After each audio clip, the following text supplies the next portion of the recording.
लेकिन आज का हमारा मिशन इन आंकड़ों को सिर्फ रटना नहीं है। हम इन तथ्यों के पीछे छिपे क्यों और कैसे को समझने की कोशिश करेंगे। ये अप्रोच बहुत ज़रूरी है क्योंकि जब हम सिर्फ आंकड़ों को देखते हैं, जैसे अक्षांश, देशांतर या जिलों की गिनती, हाँ, तो हम उस जगह की असली धड़कन को मिस कर देते हैं। एटलस सिर्फ लकीरों का समूह नहीं है, ये इस बात का दस्तावेज है कि कोई समाज भौगोलिक सीमाओं के भीतर कैसे विकसित हुआ। एकदम सही। और आज हम इन्हीं डॉट्स को कनेक्ट करेंगे। तो चलिए बिल्कुल शुरुआत से शुरू करते हैं। इसके नाम से। हाँ, नाम बहुत कुछ कहता है। किसी भी जगह की पहचान उसके नाम से ही होती है। हमारे स्रोत बताते हैं कि इस राज्य का नाम इसके प्राचीन स्वरूप की पूरी कहानी खुद में समेटे हुए है। बिल्कुल, प्राचीन काल में इसे विहार कहा जाता था। हाँ, वे से विहार। मैं ये समझना चाहता हूँ कि ये नाम कैसे पड़ा। क्या इसका सीधा संबंध उस क्षेत्र के बौद्ध इतिहास से है? जी हाँ, पूरी तरह से। देखिए, विहार शब्द मूल रूप से संस्कृत और पाली भाषा से आता है। अच्छा। जिसका शाब्दिक अर्थ होता है रहने की जगह या निवास। लेकिन प्राचीन भारतीय इतिहास के संदर्भ में, विशेष रूप से जब हम मगध साम्राज्य की बात करते हैं, हाँ, मगध का नाम तो सबने सुना है, तो ये शब्द बौद्ध मठों यानी बुद्धिस्ट मॉनेस्ट्रीज के लिए रूढ़ हो गया था। इस क्षेत्र में नालंदा, विक्रमशिला और ओदंतपुरी जैसे विश्व प्रसिद्ध शिक्षा केंद्र थे। वहां दुनिया भर से भिक्षु और विद्यार्थी आते थे और उनके रहने के लिए हजारों की संख्या में विहार बनाए गए थे। मतलब मठों की इतनी ज्यादा सघनता थी कि लोगों ने किसी एक शहर या गांव का नाम लेने के बजाय इस पूरे के पूरे भौगोलिक क्षेत्र को ही विहारों का प्रदेश कहना शुरू कर दिया। बिल्कुल, पहचान इतनी गहरी थी कि वही इस भूभाग का नाम बन गया। अरे वाह! लेकिन यहाँ मुझे एक भाषाई उलझन हो रही है। कैसी उलझन? मूल शब्द विहार था, जो व से शुरू होता है, वी फॉर वैन, लेकिन आज हम इसे बिहार कहते हैं, बी से। हाँ, ये एक दिलचस्प बदलाव है। तो क्या ये केवल अंग्रेजों के उच्चारण की वजह से हुआ या इसके पीछे उत्तर भारत की कोई अपनी भाषाई प्रवृत्ति काम कर रही थी? मुझे लगता है कि सिर्फ एक अक्षर का बदलाव नहीं है। आपकी पकड़ बहुत गहरी है। ये अंग्रेजों की देन बिल्कुल नहीं है। अच्छा। हाँ, अगर हम भाषा विज्ञान यानी लिंग्विस्टिक्स के नजरिए से देखें, तो ये प्राकृत और अपभ्रंश भाषाओं के विकास का एक बहुत ही क्लासिक उदाहरण है। थोड़ा और समझाइए इसे। देखिए, संस्कृत एक बहुत ही परिष्कृत और व्याकरण से बंधी भाषा थी। उसमें व का उच्चारण होठों और दांतों के एक विशेष घर्षण से होता है। हाँ, वो बोलने में थोड़ा जोर लगता है। बिल्कुल, इसमें थोड़ी ज्यादा ऊर्जा लगती है।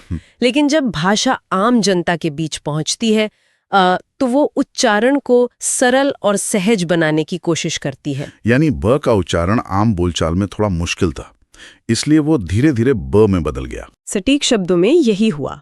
पूर्वी भारत और विशेष रूप से मगधी प्राकृत के प्रभाव वाले क्षेत्रों में व और ब के बीच का अंतर समय के साथ धुंधला हो गया। मतलब आम जनता की जुबान पर विहार सहज रूप से बिहार बन गया। हाँ, और ये भाषाई बदलाव हमें ये बताता है कि कैसे ज्ञान और धर्म के वे बड़े बड़े केंद्र समय के साथ आम जनजीवन और लोक संस्कृति का अभिन्न हिस्सा बन गए। ये तो हुई नाम की बात। हाँ। लेकिन अगर हम इसके भौगोलिक आकार के जन्म की बात करें, तो मेरे दिमाग में एक फैमिली ट्री या वंशावली का चित्र उभरता है। फैमिली ट्री दिलचस्प है। हाँ, एटलस के ऐतिहासिक हिस्से को देखने पर ऐसा लगता है कि आधुनिक बिहार एक पेरेंट स्टेट है, जिसने एक सदी के भीतर अन्य कई राज्यों को जन्म दिया है। ये उपमा काफी हद तक सही है। तो ये राजनीतिक बंटवारे का सिलसिला कब और कैसे शुरू हुआ? इसकी शुरुआत ब्रिटिश काल के दौरान हुई। 12 दिसंबर 1911 को दिल्ली दरबार में किंग जॉर्ज पंचम ने ये ऐतिहासिक घोषणा की कि बंगाल प्रेसिडेंसी का विभाजन किया जाएगा। क्योंकि बंगाल उस समय बहुत बड़ा था। बिल्कुल, और प्रशासन के लिहाज से उसे संभालना मुश्किल हो रहा था। और फिर अगले ही साल 22 मार्च 1912 को बिहार और उड़ीसा को मिलाकर एक नया प्रांत बना दिया गया। हाँ, और यही वो ऐतिहासिक दिन है जिसके कारण हर साल 22 मार्च को बिहार दिवस के रूप में मनाया जाता है। अच्छा, तो ये कारण है 22 मार्च का? हाँ, ये तारीख उस भौगोलिक पहचान की शुरुआत थी जो बंगाल से अलग थी। लेकिन ये वंशावली यही नहीं रुकी। फैमिली ट्री की मेरी एनालॉजी इसलिए भी सटीक बैठती है क्योंकि 1912 के बाद भी इस भूभाग के कई हिस्से हुए। बिल्कुल सही। 1 अप्रैल 1936 को पहला बड़ा आंतरिक बंटवारा हुआ, जब उड़ीसा को बिहार से अलग करके एक स्वतंत्र प्रांत बना दिया गया। और उसके दशकों बाद हमारे अपने समय में 15 नवंबर 2000 को एक और बहुत बड़ा भौगोलिक परिवर्तन हुआ। आप झारखंड के निर्माण की बात कर रहे हैं? जी हाँ। 2000 में दक्षिणी हिस्से को अलग करके झारखंड राज्य बनाया गया। और ये बंटवारा सिर्फ जमीन का नहीं था, ये संसाधनों का भी था। हाँ, वो तो है। इस विभाजन ने आधुनिक बिहार की पूरी अर्थव्यवस्था और उसके भूगोल को पूरी तरह से बदल कर रख दिया। और यहीं से हम इतिहास के पन्नों को बंद करके सीधे आज के भूगोल पर आते हैं। आपने संसाधनों की बात की और ये मुझे बहुत दिलचस्प लगता है। कैसे? 2000 के बंटवारे के बाद जो नया नक्शा उभरा, अगर हम उसके अक्षांश और देशांतर को देखें तो ये उत्तरी पूर्वी गोलार्ध में स्थित है। हमारे एटलस के आंकड़े बताते हैं कि इसका अक्षांशीय विस्तार लगभग 24 डिग्री उत्तर से 27 डिग्री उत्तर तक है। हाँ। और देशांतरीय विस्तार 83 डिग्री पूर्व से 88 डिग्री पूर्व तक है। और इन आंकड़ों का सबसे बड़ा महत्व यह है कि ये राज्य की जलवायु तय करते हैं। जलवायु मतलब मौसम? हाँ। कर्क रेखा इसके ठीक नीचे झारखंड से होकर गुजरती है, जिसका मतलब है कि ये पूरी तरह से उपोष्णकटिबंधीय यानी सब ट्रॉपिकल जोन में आता है, जहां मॉनसून का काफी गहरा प्रभाव होता है। बिल्कुल। लेकिन मैं इन नंबरों से ज्यादा इसके ज्यामितीय आकार पर फोकस करना चाहता हूं। जब मैं मैप देखता हूं तो मुझे ये एक आयत यानी रेक्टेंगल जैसा लगता है। हाँ, एक आयताकार रूप तो है इसका। थोड़ा और गहराई से कहूं तो इसका आकार एक वाइड स्क्रीन टीवी के अनुपात जैसा है। वाइड स्क्रीन टीवी, ये एनालॉजी कैसे काम करती है? देखिए, उत्तर से दक्षिण की तरफ इसकी लंबाई 345 किलोमीटर है। लेकिन जब आप पूर्व से पश्चिम की तरफ जाते हैं तो इसकी चौड़ाई 483 किलोमीटर हो जाती है। अच्छा। यानी ये लंबाई के मुकाबले चौड़ाई में काफी ज्यादा फैला हुआ है। 345 बाई 483 का ये बॉक्स बिल्कुल एक पुरानी चौड़ी स्क्रीन जैसा दिखता है। ये इसे विजुअलाइज करने का एक बहुत ही शानदार तरीका है।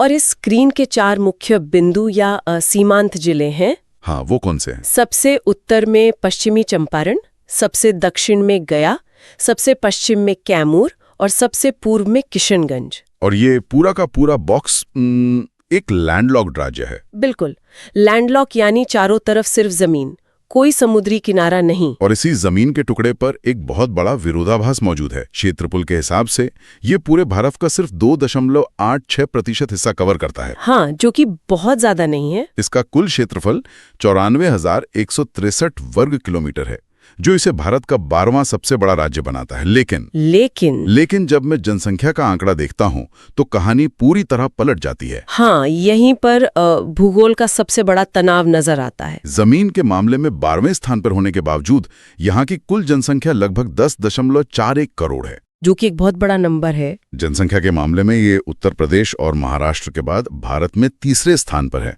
मतलब जमीन 12वें नंबर की और आबादी तीसरे नंबर की। बिल्कुल। ये जनसंख्या घनत्व इतना ज्यादा है कि ये वहां के संसाधनों पर भयानक दबाव डालता होगा। ये एक बहुत ही गंभीर विश्लेषणात्मक बिंदु है। जब आपके पास जमीन सीमित हो और आबादी इतनी घनी हो तो जमीन के हर एक इंच का महत्व बढ़ जाता है। सही बात है। कृषि योग्य भूमि, पानी, बुनियादी ढांचा, सब पे दबाव पड़ता है। 2000 में झारखंड के अलग होने के बाद ज्यादातर खनिज संपदा और जंगल उधर चले गए। और इधर क्या बचा? इधर मुख्य रूप से उपजाऊ मैदानी इलाका और ये विशाल आबादी रह गए। इसीलिए इस लैंडलॉक्ड आयत के लिए उसके पड़ोसी बहुत अहम हो जाते हैं। जाहिर सी बात है। आप एक बंद डिब्बे में हैं तो आपके चारों तरफ की दीवारें और दरवाजे कैसे हैं, ये आपकी अर्थव्यवस्था और संस्कृति को तय करेगा।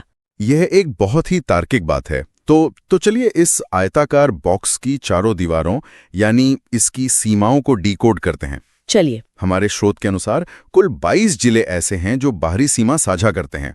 ये एक बहुत बड़ी संख्या है। 38 में से 22 जिले सीमावर्ती होना ये बताता है कि राज्य का एक बहुत बड़ा हिस्सा सीधे तौर पर बाहरी प्रभावों के संपर्क में है। बिल्कुल। उत्तर की दीवार सबसे खास है क्योंकि वो एक अंतर्राष्ट्रीय सीमा है। हाँ, नेपाल के साथ। उत्तर में नेपाल के साथ 7 जिले लगते हैं। पश्चिमी चंपारण, पूर्वी चंपारण, सीतामढ़ी, मधुबनी, सुपौल, अररिया और किशनगंज।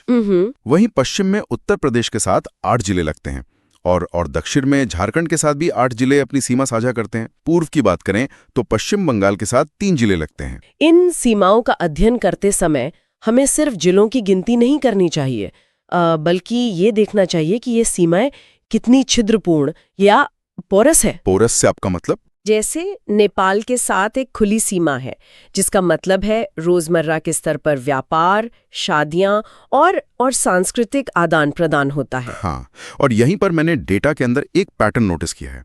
मैं इसे 4 कॉर्नर थ्योरी कहना चाहूंगा। 4 कॉर्नर थ्योरी, ये क्या है? चूंकि राज्य का आकार आयताकार है तो इसके 4 प्रमुख कोने होंगे। तो क्या कुछ जिले ऐसे हैं जो बिल्कुल उन कोनों पर स्थित हैं और एक तरह से हिंज या दरवाजे के कब्जे का काम कर रहे हैं, जो 2 अलग-अलग पड़ोसियों को एक साथ जोड़ते हैं? बिल्कुल। क्या ऐसा है? आपका ये विश्लेषण बिल्कुल सटीक है। एटलस में मैप को देखने पर आपकी ये थियरी एकदम साफ दिखाई देती है। पश्चिमी चंपारण को ही ले लीजिए। यह उत्तर पश्चिम के कोने पर है, इसलिए यह नेपाल, जो कि अंतर्राष्ट्रीय सीमा है, और उत्तर प्रदेश दोनों को स्पर्श करता है। मतलब वहां की संस्कृति और अर्थव्यवस्था में नेपाल और यूपी दोनों का प्रभाव देखने को मिलेगा। बिल्कुल। इसी तरह अगर आप उत्तर पूर्व के कोने पर जाएं, तो वहां किशनगंज है। हाँ। ये जिला नेपाल और पश्चिम बंगाल दोनों के साथ सीमा बनाता है।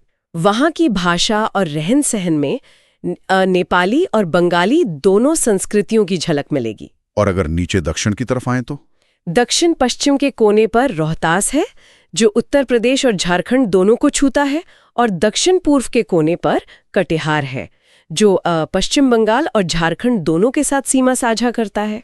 ये तो एकदम परफेक्ट हिंज है। हाँ, ये 4 हिंज जिले वास्तव में सांस्कृतिक संक्रमण क्षेत्र हैं या कल्चरल ट्रांजिशन जोन्स हैं। ये बहुत ही शानदार नजरिया से देखने का। अब जरा एक कदम पीछे हटते हैं। हाँ, बताइए। हमारे पास 94,000 वर्ग किलोमीटर का एक लैंडलॉक्ड क्षेत्र है, जिसकी सीमाओं पे इतनी सांस्कृतिक विविधता है और जिसके अंदर 10 करोड़ से ज्यादा लोग रहते हैं। सही। मुझे ये सोचकर ही पसीना आ रहा है कि इस विशाल तंत्र को रोजमर्रा के स्तर पर चलाया कैसे जाता है। मतलब इसका प्रशासनिक ढांचा कैसा है? प्रशासन को सुचारू रूप से चलाने के लिए एक बहुत ही गहरी और बहुस्तरीय पदानुक्रम या हायरार्की बनाई गई है। सत्ता और प्रशासन को राज्य की राजधानी से निकालकर गांव के अंतिम व्यक्ति तक पहुंचाने के लिए इस ढांचे का निर्माण किया गया है। इस हायरार्की को याद रखने के लिए मैंने एक कंप्यूटर फोल्डर सिस्टम की एनालॉजी सोची है। अच्छा। मैं चाहता हूं कि आप मुझे बताएं कि क्या ये सही काम कर रही है। मान लीजिए कि पूरा राज्य एक मुख्य हार्ड ड्राइव है। ठीक है। इस विशाल डेटा को व्यवस्थित करने के लिए हार्ड ड्राइव को 9 मुख्य फोल्डर्स में बांटा गया है, जिन्हें प्रशासन की भाषा में प्रमंडल या डिविजन्स कहते हैं। ये एक बेहतरीन एनालॉजी है। फिर इन 9 फोल्डर्स के अंदर क्या है? इन 9 प्रमंडलों के अंदर 38 सब फोल्डर्स हैं, जिन्हें हम जिले या डिस्ट्रिक्ट्स कहते हैं। लेकिन प्रशासन सिर्फ जिलों तक नहीं रुक सकता, इसलिए इन 38 जिलों के अंदर 101 और छोटे फोल्डर्स बनाए गए हैं, जिन्हें अनुमंडल या सब डिविजन्स कहा जाता है। और ये श्रृंखला यही नहीं रुकती। जमीनी स्तर तक पहुंचने के लिए इन 101 अनुमंडलों के अंदर 534 फाइलें हैं, जिन्हें प्रखंड या ब्लॉक्स कहते हैं। बिल्कुल। और उन 534 फाइलों के अंदर लगभग 8,000 से ज्यादा ग्राम पंचायतें हैं, जिनमें 45,500 से ज्यादा गांव समाहित हैं। बाप रे! 9 प्रमंडल, 38 जिले, 101 अनुमंडल, 534 प्रखंड। लेकिन मुझे यहाँ एक बहुत बड़ा डाउट है। क्या डाउट है? क्या इतनी सारी परतें प्रशासन को धीमा नहीं कर देती? एक आम नागरिक जिसे सिर्फ एक जाति प्रमाण पत्र या जमीन का दस्तावेज चाहिए, जी, उसे तो इस फोल्डर सिस्टम में उलझ कर रह जाना चाहिए। क्या इतनी गहरी हायरार्की वाकई जरूरी है? आपका सवाल बहुत जायज है। इसे ब्यूरोक्रेसी या रेड टेप कहा जा सकता है, लेकिन जब आपके पास 10 करोड़ लोग हों तो विकेंद्रीकरण यानी डिसेंट्रलाइजेशन कोई विकल्प नहीं बल्कि मजबूरी बन जाता है। मजबूरी कैसे? पटना, जो कि राजधानी है, वहां बैठी सरकार सीधे 45,500 गांवों की निगरानी नहीं कर सकती। ये तो प्रैक्टिकल नहीं है। हाँ, अगर राज्य सरकार कोई नई कृषि योजना लाती है तो फंड पहले प्रमंडल में, फिर जिले के ट्रेजरी में, फिर प्रखंड विकास अधिकारी के पास, जिसे हम बीडीओ कहते हैं। हाँ, बीडीओ, और अंत में ग्राम पंचायत के मुखिया तक पहुंचता है। हर फोल्डर का काम उस योजना को अपने निचले स्तर तक पहुंचाना और उसकी मॉनिटरिंग करना है। अच्छा, तो ये सब डेलीगेशन के लिए? बिल्कुल, ये सिस्टम लास्ट माइल डिलीवरी यानी अंतिम व्यक्ति तक पहुंचने के लिए डिजाइन किया गया है। ये बात समझ में आती है। अगर ढांचा ना हो तो पूरी व्यवस्था चरमरा जाएगी। बिल्कुल। लेकिन मेरे लिए सबसे बड़ी चुनौती इन 9 प्रमंडलों और 38 जिलों के नाम याद रखना है। अच्छी बात यह है कि हमारे एटलस के स्रोत में इसे याद रखने के लिए एक बहुत ही दिलचस्प निमोनिक यानी मेमोरी ट्रिक दी गई है। हाँ, जो लोग प्रतियोगी परीक्षाओं की तैयारी करते हैं उनके लिए ऐसी ट्रिक्स बहुत काम आती हैं, क्योंकि अक्सर सवाल पूछा जाता है कि फलां जिला किस प्रमंडल में आता है। तो वो ट्रिक है मामू को सभापति पद है। मजेदार है। एक बार फिर सुनिए, मामू को सभापति पद है। ये किसी पुराने नाटक का संवाद लगता है, लेकिन इसमें 9 प्रमंडलों के नाम छिपे हैं। तो चलिए इसे डिकोड करते हैं। हाँ, माँ से मगध, मुंह से मुंगेर, को से कोसी, सार से सारण, भा से भागलपुर, प से पटना, ती से तिरहुत, प से पूर्णिया और द से दरभंगा। ये वाकई डेटा को याद रखने का एक बहुत रचनात्मक तरीका है। लेकिन जब मैं इस डेटा को और ध्यान से देखता हूं तो मुझे एक बात खटकती है। वो क्या? मुझे प्रशासन के इस फोल्डर सिस्टम में एक डिजाइन फ्लॉ नजर आता है। Design flaw? आप किस तरह की असमानता की बात कर रहे हैं? आपने कहा कि यह सिस्टम चीजों को सुचारू बनाने के लिए है, लेकिन इन प्रमंडलों के अंदर जिलों की संख्या में भारी असमानता है। अच्छा, उदाहरण के लिए तिरहुत प्रमंडल को देखिए। यह सबसे बड़ा प्रमंडल है और इसमें 6 जिले आते हैं: पश्चिमी चंपारण, पूर्वी चंपारण, शिवहर, सीतामढ़ी, मुजफ्फरपुर और वैशाली। हाँ, ये सबसे बड़ा है। वहीं दूसरी तरफ भागलपुर प्रमंडल में सिर्फ 2 जिले हैं, भागलपुर और बांका। अगर ये सिर्फ डेटा और प्रशासन का मैनेजमेंट है तो किसी प्रमंडल में 6 जिले और किसी में सिर्फ 2 क्यों? क्या ये खराब मैनेजमेंट नहीं है? सब में 4-4 जिले क्यों नहीं हो सकते? ये एक बहुत ही बेहतरीन सवाल है। कागज पर देखने में ये डिजाइन फ्लॉ लग सकता है, लेकिन जमीन पर प्रशासन सिर्फ गणित से नहीं चलता।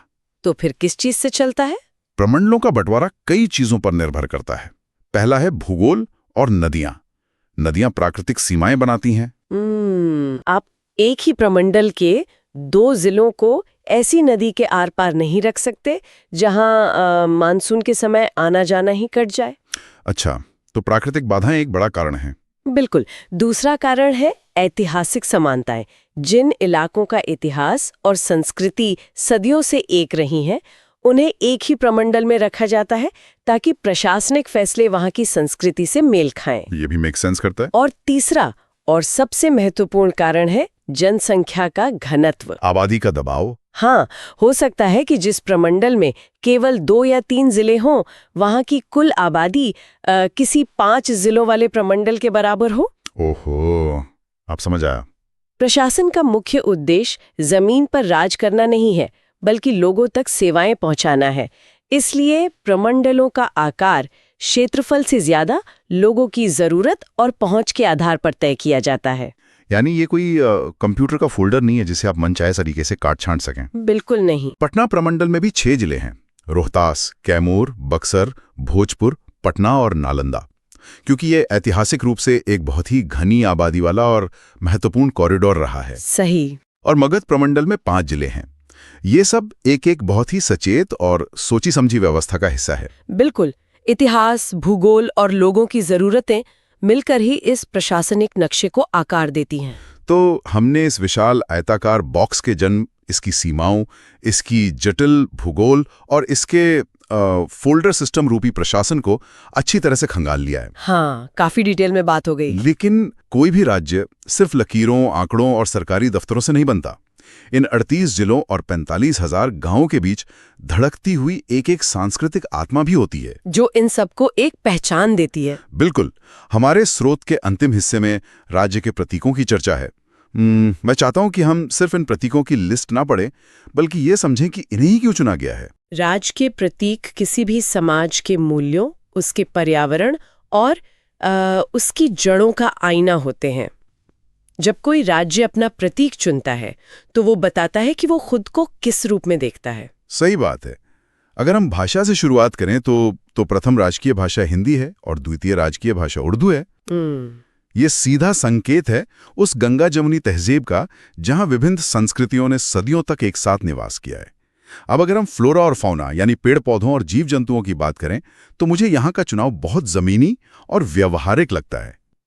आप किस प्रतीक के बारे में सोच रहे हैं? जैसे राजकीय पशु, ये बाघ या हाथी जैसा कोई भव्य जानवर नहीं है, बल्कि बैल है, ऑक्स। बैल का चुनाव बहुत कुछ कहता है। ये एक कृषि प्रधान राज्य है। बैल मेहनत, कृषि अर्थव्यवस्था और ग्रामीण जीवन की रीढ़ का प्रतीक है। हाँ, ये कोई दिखावटी जानवर नहीं है।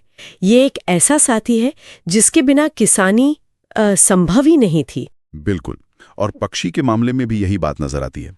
राजकीय पक्षी कोई दुर्लभ ईगल या मोर नहीं है, बल्कि गौरैया है। स्पैरो। हाँ, वो छोटी सी चिड़िया जो कभी हर आंगन और हर घर का हिस्सा हुआ करती थी, जिसे आज बचाने की जरूरत महसूस की जा रही है। ये आम आदमी और उसके आसपास के पर्यावरण से जुड़ाव को दिखाता है।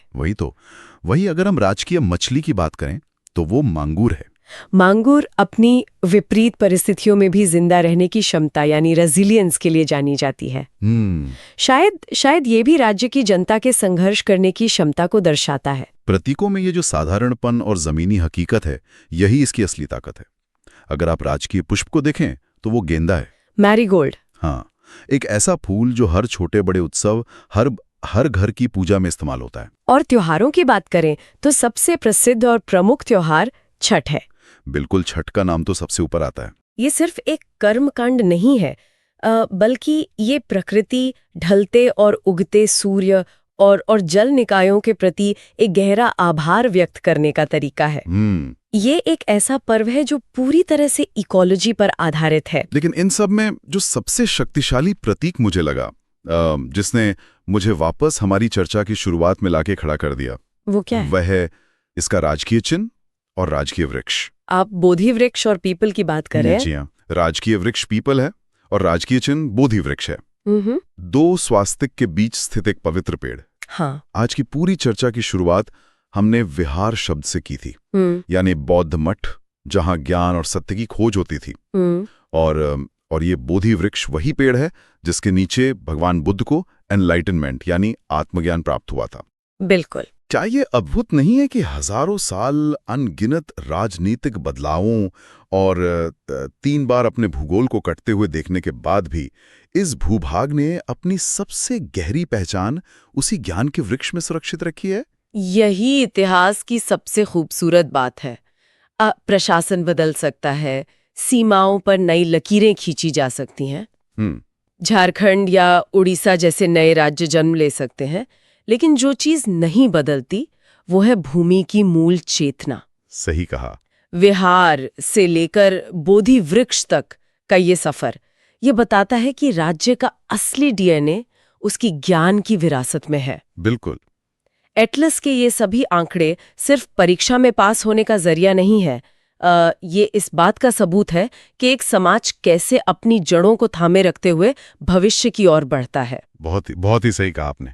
ये सिर्फ डेटा नहीं है, ये एक जीवित सभ्यता का ब्लूप्रिंट है। एकदम सही। तो क्लास, हमें उम्मीद है कि आज शिक्षा स्टोर का ये सेशन आपको बहुत पसंद आया होगा।